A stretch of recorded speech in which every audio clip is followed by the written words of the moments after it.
Cristina, buen día, ¿cómo le va? Hola, ¿qué tal? ¿Cómo estás? Bien, muy bien, muy bien. A ver, tratando de entender e ilustrarnos, la cuestión es muy directa. Una persona piromaníaca, una persona Sí. que tiene fascinación por el fuego, que puede prender fuego a un objeto o a una persona, ¿se puede curar? Generalmente quienes son pirómanos, al tener una fascinación por el fuego en forma concreta, lo que encienden son objetos y cosas, ¿no es cierto? La fascinación es por el fuego en sí, no está relacionado con la ira, la bronca, o sea, es una bronca muy subjetiva lo que motiva esto, ¿no es cierto? Pero no está relacionado con una persona concreta, el pirómano en sí. Ahora, si ya hablamos de alguien a quien su odio le lleva a encender a una persona, ya estamos hablando de un trastorno, que no sería un trastorno, sino una patología psicopática. Habría algo más que el fuego en sí mismo, ¿no es cierto? Es un odio que le lleva a dañar a una persona concreta, ¿no es cierto? Aunque a veces el pirómano, al encender un edificio, por ejemplo, por la fascinación del fuego en sí, dañe a personas que están en ese lugar, o encienden un bosque y dañan a personas y animales que están en ese lugar, ¿no es cierto? O sea, cuando la persona enciende a una persona concreta, ya el objeto es el daño de esa persona concreta, más que la fascinación por el fuego, el pirómano. Ahora bien, establecido esto, ¿no? Yo concretamente estoy pensando en Eduardo Vázquez y en toda esta situación. Ah, sí.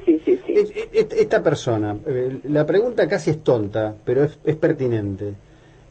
¿Va a poder repararse, va a poder recuperarse de esa conducta yendo a tocar el bongo a algún lado?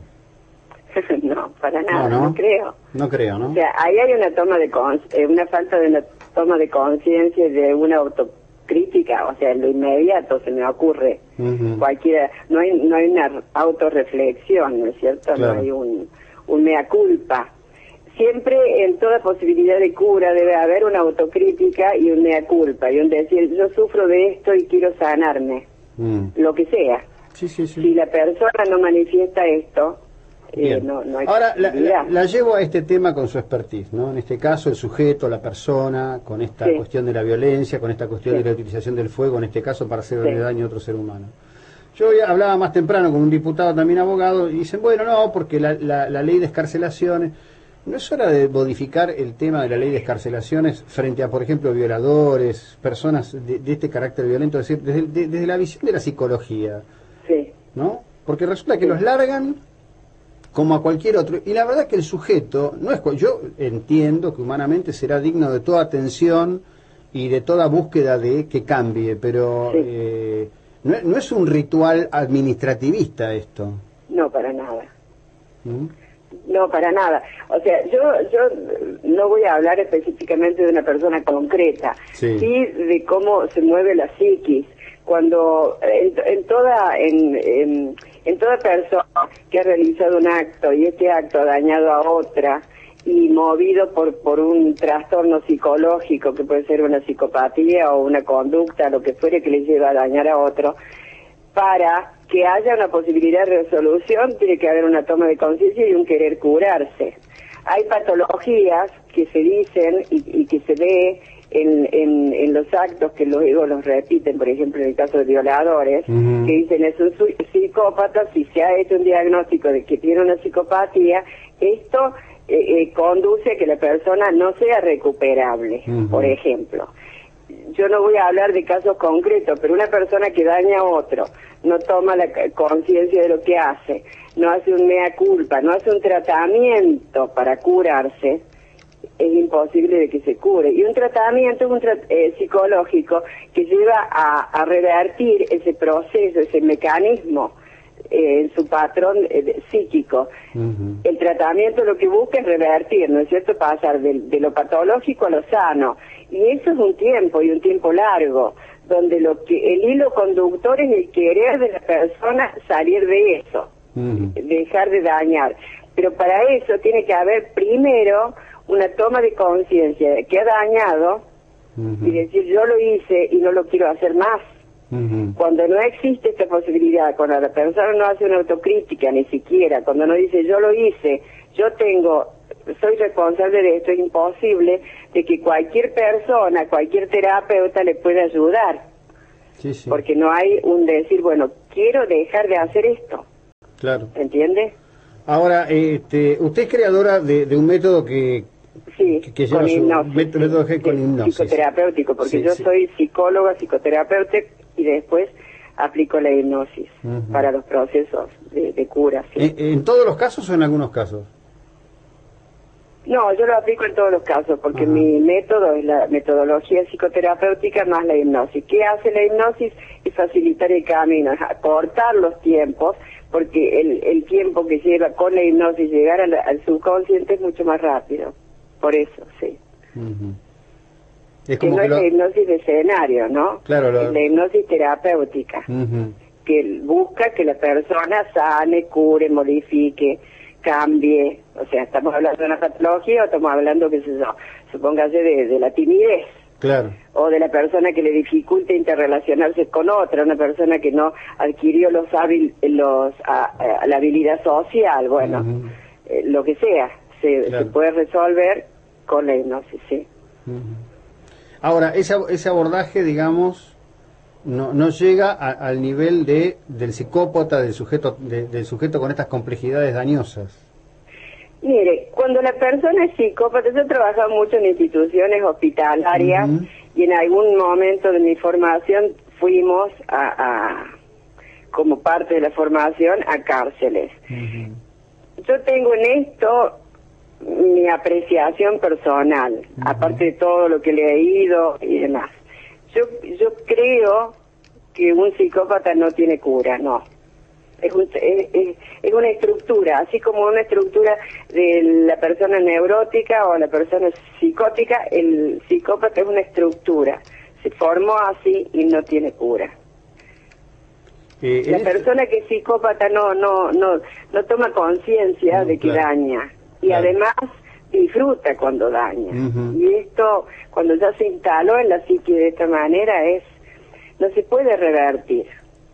Claro. Indudablemente que cuando vemos la historia de estas personas, porque hablamos así objetivamente, decimos, bueno, si es psicópata, es un cuadro, El tema es que cuando vamos a personas puntuales y seguimos su historia, que nos cuentan y demás, esto parte de un gran sufrimiento espiritual que lo padece en un momento de su vida en que se forma la psiquis. Claro. Que se forma la conciencia, que se forman los hábitos, las conductas, el bien y el mal. Estamos hablando de la infancia. Entonces, cuando ya se estructuró una psicopatía y llegó a la adultez, con esa psicopatía va a producir daño y, bueno, al hacerlo no tiene toma de conciencia, no ve que está bien y está mal, con el agravante de que disfruta dañando al otro. Sí, digamos que su psiquis libera por ese lado, ¿no? Absolutamente, es la forma en que se conduce, sí. Claro, entonces no se puede analizar desde lo que sería, entre comillas, la normalidad, porque es como a la inversa. Sí, sí, claro. A veces personas dicen, bueno, pero no tienen, son seres humanos, por supuesto, no hay que dañarlos porque son seres humanos y las leyes deben ser para todos, pero partiendo de la base de que estas personas tienen como otro logo, otro chip, otra impronta, que es al revés. Lo que para nosotros es bueno, para ellos es malo, y al revés. Para lo que nosotros es malo, para ellos no está mal. Entonces no está mal dañar, no está mal hacer sufrir. No importa, o sea, no es algo a considerar eso. Claro.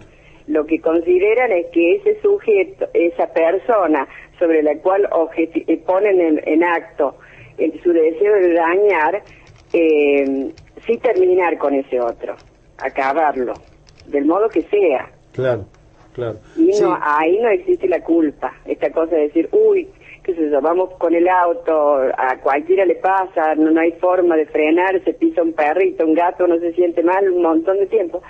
Estas personas con otras personas no sienten eso, ni con niños ni con nadie.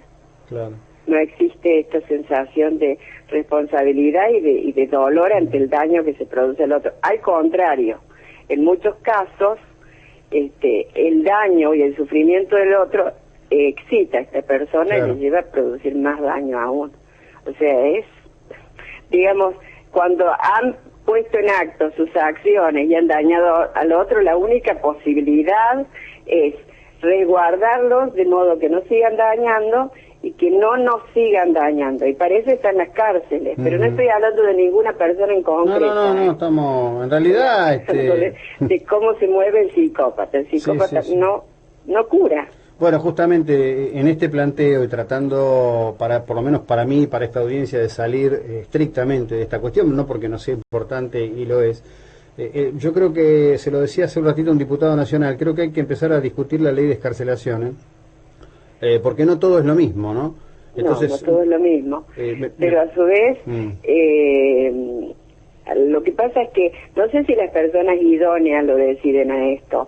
Yo no sé cómo se mueven ahí los sistemas, no tengo idea, yo no soy abogada, pero sí he trabajado como perito en los tribunales de aquí, y normalmente los jueces nos enviaban a nosotros, estoy hablando cuando yo estaba en un hospital, ¿no? Nos enviaban pedidos de informes y hacía que a tal persona en determinadas circunstancias se le hiciera un diagnóstico, un psicodiagnóstico, un seguimiento para ver si era posible que. Y bueno, y los jueces, según lo que yo entiendo, se valen mucho de estos informes, de los especialistas, porque el especialista tiene que evaluar cómo está la psiquis de esta persona, cómo está la evolución, además de los otros peritos que dirán, bueno, cómo es su comportamiento, su conducta, su sociabilidad dentro de... Pero justamente, usted sabe que normalmente los jueces para liberar, por ejemplo, violadores, se basan en dos elementos. El dictamen del psicólogo o psiquiatra, no sé, y el informe del servicio penitenciario, que normalmente el violador tiene calificación 10. Es decir, yo siempre digo, ¿qué otra cosa va a hacer un violador que portarse bien adentro de un penal? No tiene opción. No puede ser el malo de la cuadra. No tiene espacio. Entonces, me parece que hay que revisar esto desde otra visión. Discúlpeme, esto es una cuestión muy subjetiva, que ya va más allá de mi profesión. Cuando la persona es un violador, sigue siendo un violador. Inclusive lo es en la cárcel. Lo que pasa es que en la cárcel, se me ocurre a mí, y viendo a estos conocimientos hace 20 años que yo logré mientras hacía mis prácticas en la cárcel aquí, veíamos que ahí hay todo una cuestión de códigos de silencio. Es muy difícil que alguien que recibe el daño de estas personas lo comente, o si se comenta no se hace público, se sabe entre ellos. Entonces el violador sigue violando donde esté. Sí, el asunto es la oportunidad, digo. No cualquier persona viola, claro. Viola a aquel que tiene una estructura que le permite hacerlo. ¿Sí? Generalmente estos impulsos sexuales que las personas, que todos tenemos, de algún modo son canalizados. El violador los canaliza llevando, sobre alguien que considera que es una víctima, que es vulnerable, siguiéndose por esto de que la excitación es la forma en que ejerce el poder sobre ese otro alguien, que puede ser hombre, mujer, niño, adolescente, discapacitado, no importa, porque lo que importa es el poder que ejerce sobre el otro, el terror que el otro siente, la mirada de terror y de miedo que produce en el otro. Entonces, esos elementos también se dan en la cárcel. En la cárcel también hay sujetos vulnerables. Obviamente.